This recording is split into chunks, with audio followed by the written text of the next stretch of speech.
Oi, família!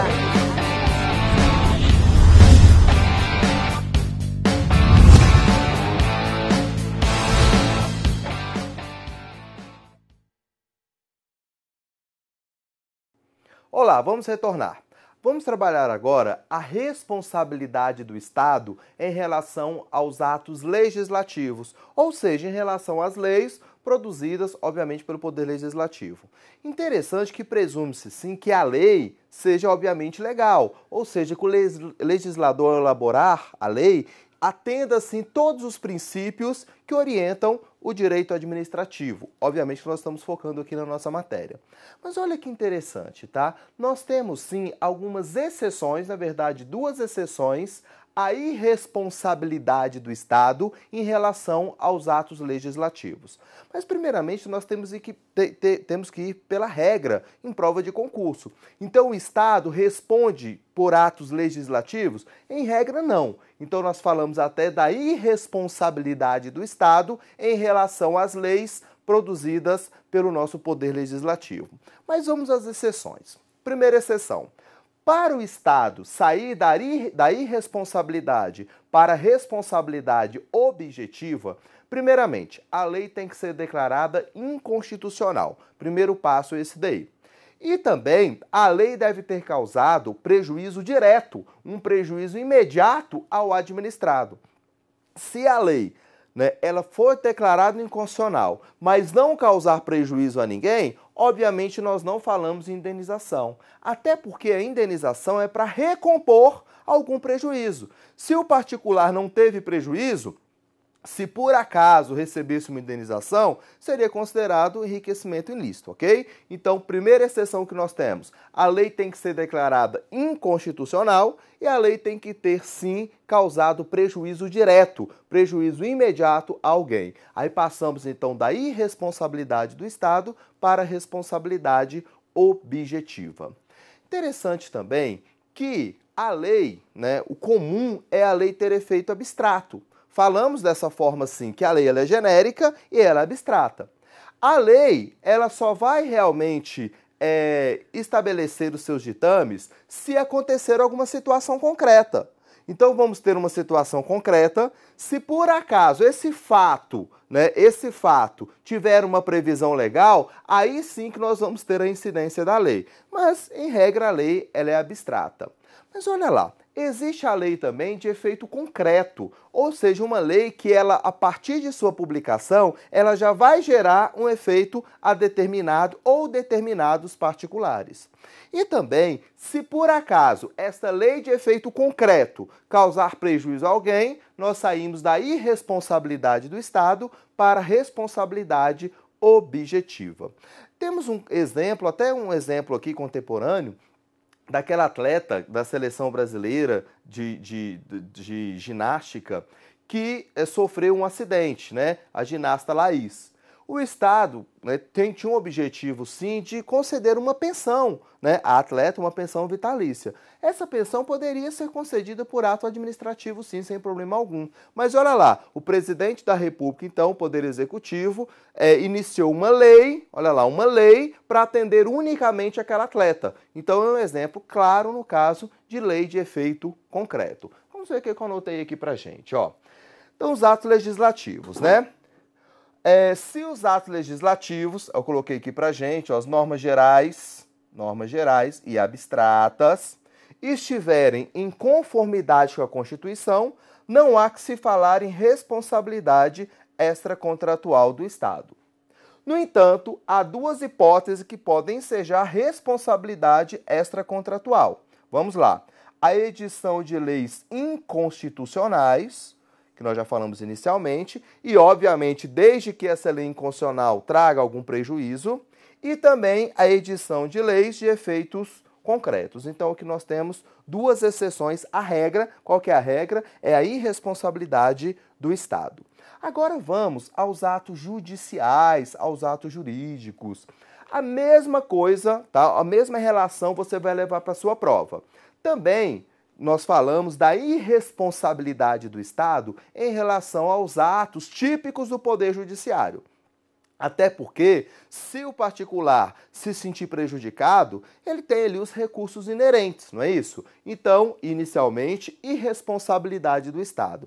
Mas da mesma forma que nós trabalhamos lá nos atos legislativos, nós vamos ter aqui algumas exceções. Vamos à primeira exceção que eu coloquei aqui no quadro para gente. Olha lá.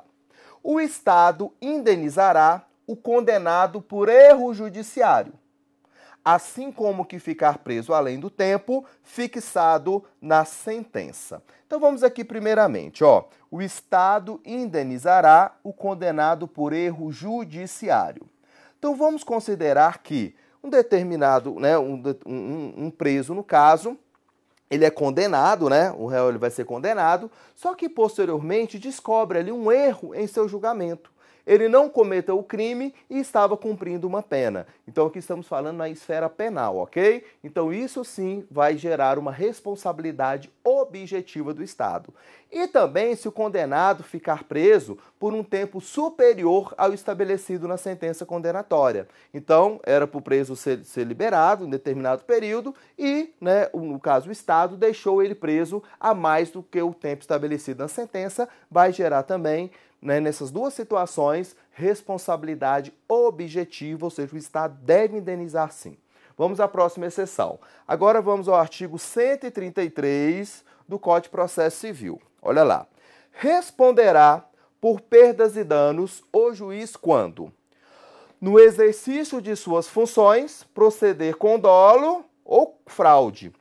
Então, se o magistrado, em um ato, né, um ato típico do Poder Judiciário, proceder com dolo ou então com fraude processual, aí nós vamos ter também a responsabilidade do Estado em relação, né, àquele prejudicado. Também o juiz vai ser responsabilizado quando recusar, omitir ou retardar, sem justo motivo, providência que deva ordenar de ofício ou a requerimento da parte. Então, nessas duas situações aqui, nós vamos sair da irresponsabilidade do Estado para a responsabilidade objetiva, ok? Objetiva. Vamos continuando.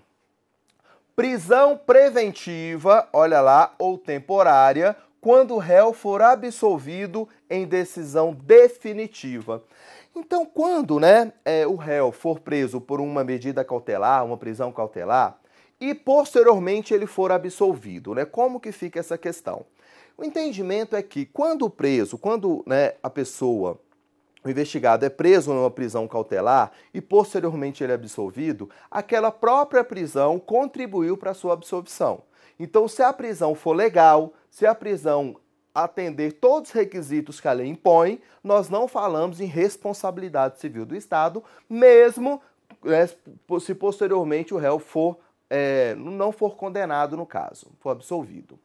E agora, se por acaso a prisão cautelar ela for ilegal, aí sim gera responsabilidade para o Estado. Saímos então da não responsabilidade, da irresponsabilidade para a responsabilidade objetiva se a prisão cautelar for o quê? Ilegal. Vamos aqui. Eu trouxe algumas decisões para a gente. Ó. Primeiramente, RE, do ministro Carlos Veloso, foi o relator. O STF manifestou quanto à inexistência de responsabilidade civil objetiva do Estado pelo dano moral decorrente da prisão preventiva. É aquilo que nós falamos anteriormente. Então, mesmo se o réu for absolvido em razão de uma prisão preventiva ou então temporária, aqui não vai gerar responsabilidade do Estado. Agora, continuando, ó. Prisão preventiva ou temporária, quando a medida cautelar houver ocorrido por equívoco, olha lá, por erro, por engano, ou seja, sem observância dos critérios exigidos para a privação de liberdade. Aqui nós vamos passar para a responsabilidade objetiva. Vamos lá. Trouxe uma ementa aqui pra gente. Processo civil e administrativo, prisão questionada, ação indenizatória, dano moral, descabimento. Olha lá. Tendo sido realizada a prisão dentro dos parâmetros legais, mesmo ante a pertinência da questão afeita a falta de intimação para defesa prévia. Vamos aqui o que interessa para a gente. Não há que se cogitar de teratologia do trato judicial, ou seja, de um erro, né, do ato judicial.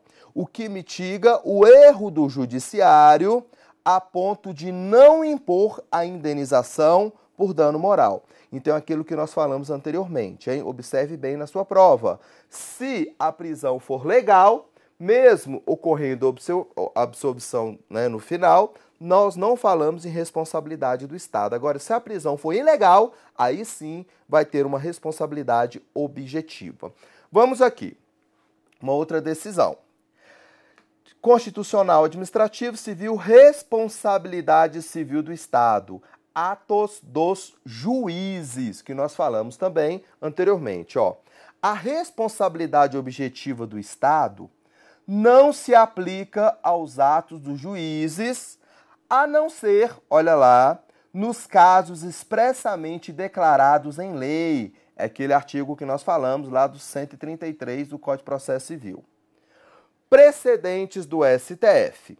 Decreto judicial de prisão preventiva não se confunde com erro judiciário.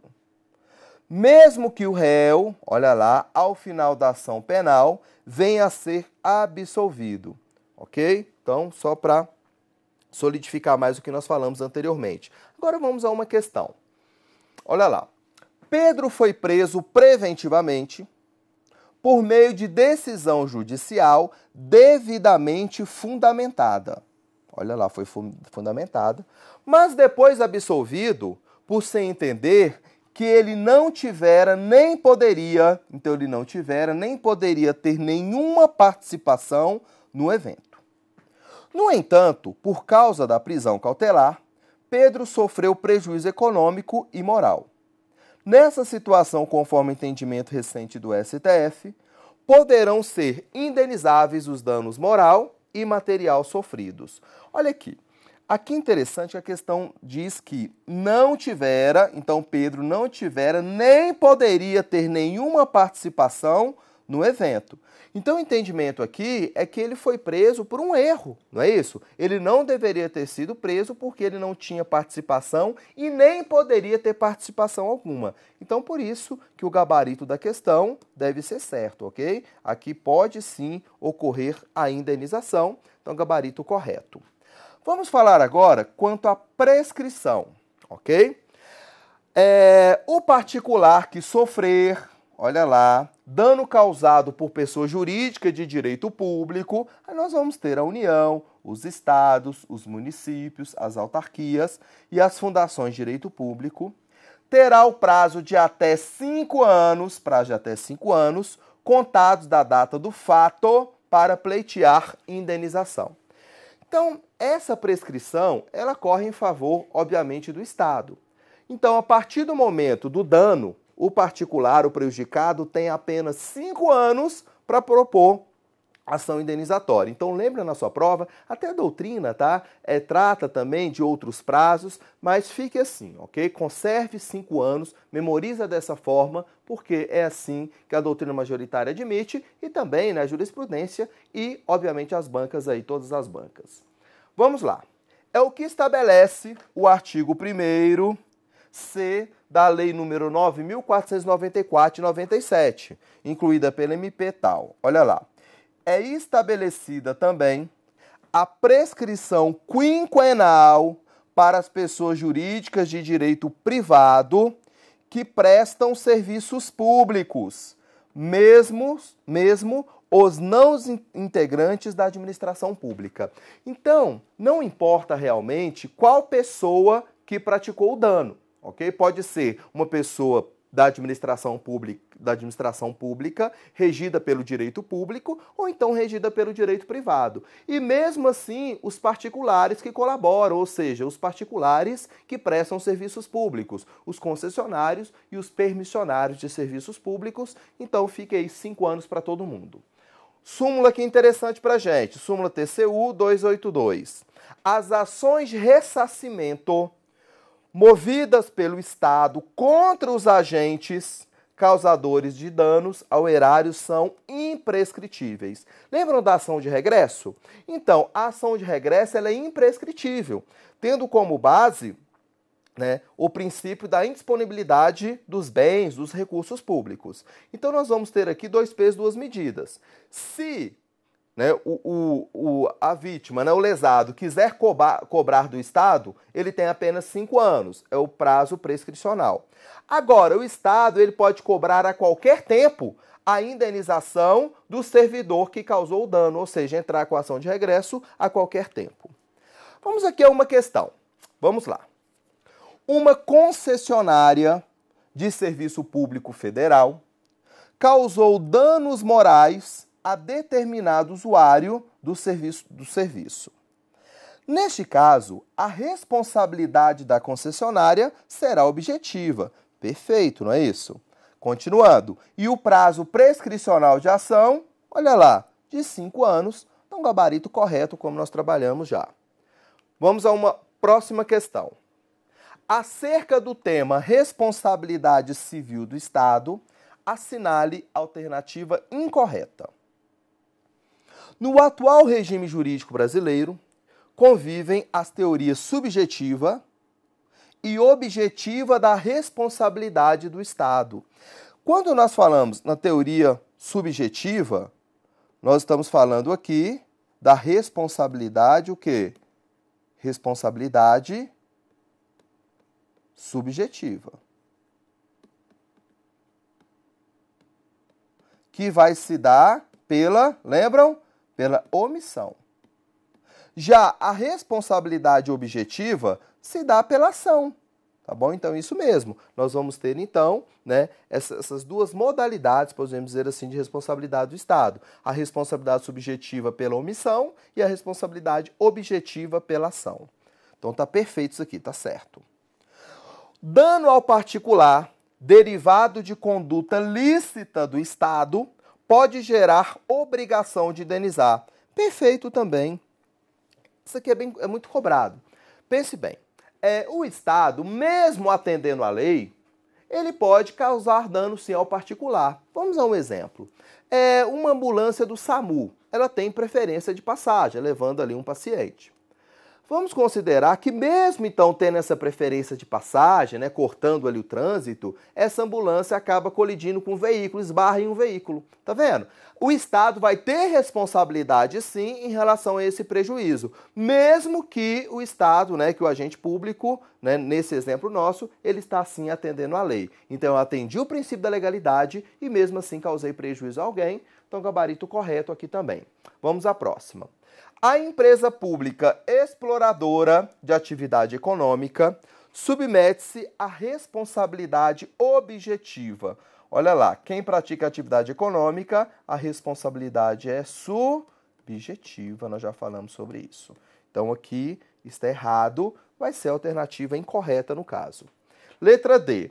A responsabilidade objetiva das concessionárias e permissionárias de serviços públicos se estende a terceiros não usuários. Isso mesmo, então gabarito correto aí pra gente. Então a responsabilidade objetiva vai atingir o usuário do serviço público e também o não usuário do serviço. Letra E. A responsabilidade civil do Estado por danos nucleares independe da existência de culpa. Correto também. Então, ficamos com a letra C ali, a alternativa correta. Vamos a uma próxima questão. Durante uma perseguição a suspeitos, uma viatura policial estadual avançou o sinal vermelho e colidiu com outro veículo particular, causando danos de grande monta e também lesões corporais nos integrantes do veículo. Nessa hipótese, com base na Constituição Federal e com as informações constantes deste preâmbulo, o Estado responde apenas subjetivamente, está errado, não é? Responde de maneira objetiva. Tivemos aqui sim os 3 elementos. Olha lá, ação, dano e o nexo causal. O dano foi proporcionado pela ação do Estado. Letra B, responde subjetivamente, também está errado isso daqui. Vamos adiantando, vamos lá para a letra C. Responde objetivamente, aqui está correto, pelos danos sofridos pelos particulares, isso mesmo.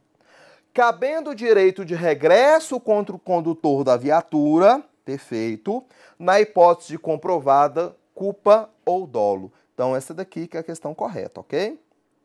Letra C está perfeita.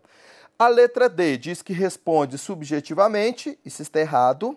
E a letra E diz assim, e o servidor responde objetivamente? Não, o servidor sempre responde de maneira subjetiva, não é isso? Responsabilidade do servidor é subjetiva.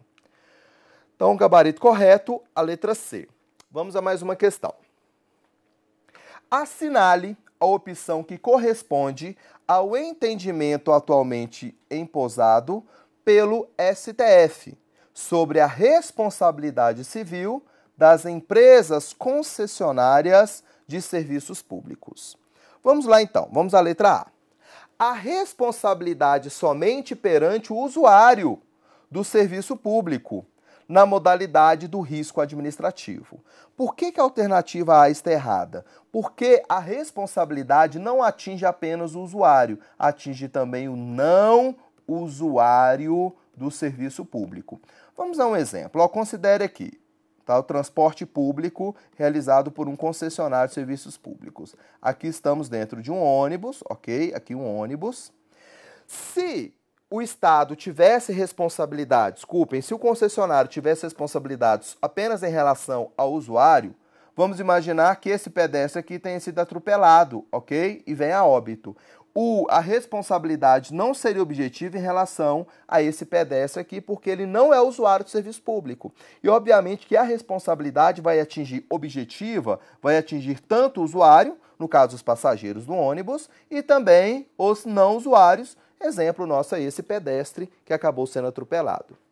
Letra B, vamos lá. A responsabilidade somente perante aos usuários do serviço público, desde que caracterizada ao menos culpa da prestadora do serviço. Errado também, porque a responsabilidade é em relação ao não usuário e não precisa de provar culpa, porque a responsabilidade vai ser objetiva. Letra C. É reconhecida a possibilidade de responsabilização em face de dano causado a não usuário do serviço. Perfeito. Uma vez caracterizada ao menos culpa da concessionária. A responsabilidade em relação ao não usuário também vai ser objetiva. E a responsabilidade objetiva dispensa, né, a comprovação de culpa, tá vendo? Então está errado isso também. Vamos à próxima. Letra D. É reconhecida a possibilidade de responsabilização objetiva das concessionárias. Perfeito. Mesmo em face de terceiros não usuários do serviço, olha lá. Então a questão correta é a letra D. Vamos lá, letra E. Teoria da responsabilidade subjetiva é aplicável tanto perante o usuário como não usuário. Meu Deus, está muito errado, tá bom? A responsabilidade é objetiva, então gabarito correto, a letra D. Vamos a mais uma questão. Com relação às teorias acerca da responsabilidade civil do Estado, assinale a opção correta. No caso de danos causados por rebelião em presídio, que resulte morte de detento, o STJ possui entendimento pacificado de que a responsabilidade do Estado somente ocorrerá na hipótese de restar demonstrada a culpa ou dolo do agente público responsável pela guarda. Gabarito errado aqui, não é isso? A responsabilidade nesse contexto é do tipo objetiva. Dever de cuidar do Estado. Letra B. A teoria do risco integral somente é prevista pelo ordenamento constitucional brasileiro na hipótese de dano nuclear. Perfeito. Caso em que o poder público será obrigado a ressarcir os danos causados, ainda que o culpado seja o próprio particular. Perfeito, perfeito. Ah, professor, em relação ao dano ambiental, tá? A Constituição Federal estabelece apenas, né, aqui a indenização em relação a danos nucleares.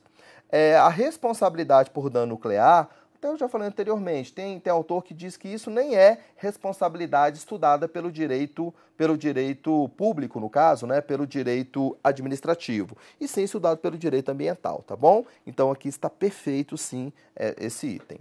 Vamos continuando.